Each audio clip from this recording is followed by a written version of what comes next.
Welcome to Homework Lib. This is chapter 35, problem number 54.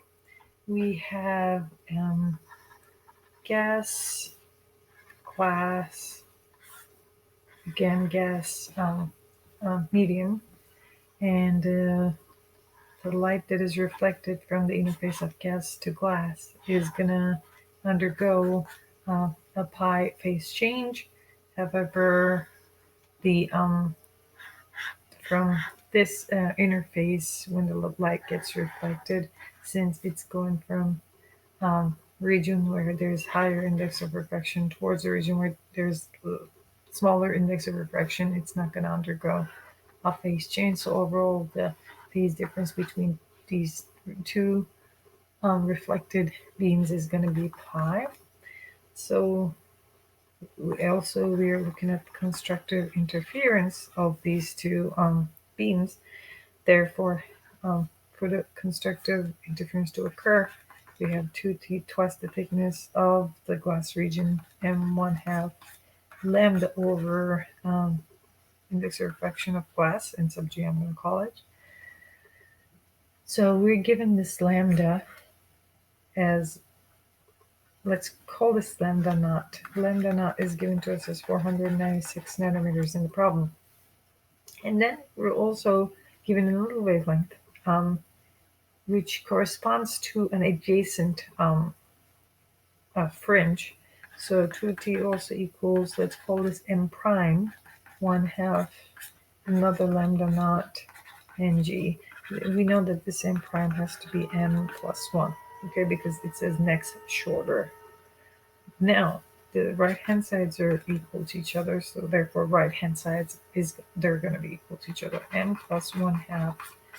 Let's call this second wavelength lambda naught prime, by the way, because this wavelength, it has to be different, right? Lambda naught prime is given to us as 386 nanometers. Okay, now after that, lambda naught over mg is going to be equal to m prime. Instead of m prime, I'm putting m plus 1. Okay, m plus 1, 1/2 lambda prime over mg. Now, these are going to cancel out. We have 3 over 2 here. Let me rewrite the equation. M plus 1/2 divided by m plus 3 over 2 then is going to give us lambda naught prime divided by lambda naught. Now we're going to solve this equation for m.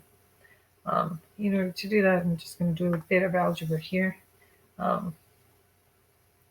So first, m plus 1/2 over m plus 3/2. So we said that's equals to lambda naught over lambda naught prime over lambda naught.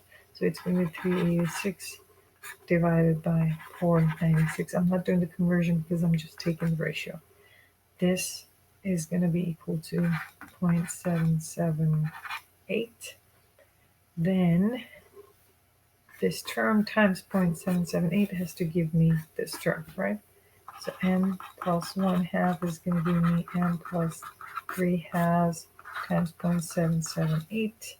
If I redistribute this, m 1/2, 0.778 m plus the 0.778 multiplied by 3/2 would be 1.167.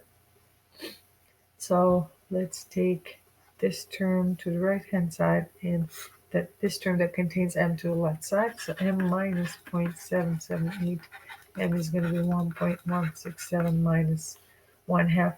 I'm going to put 0.5 because it's the same thing, right? So then from here, 0.222, m is going to be equal to 0.666.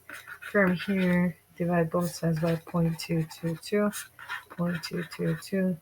We're going to see that m actually equals to 3. So when that's the case, then either one of the equations would work for thickness.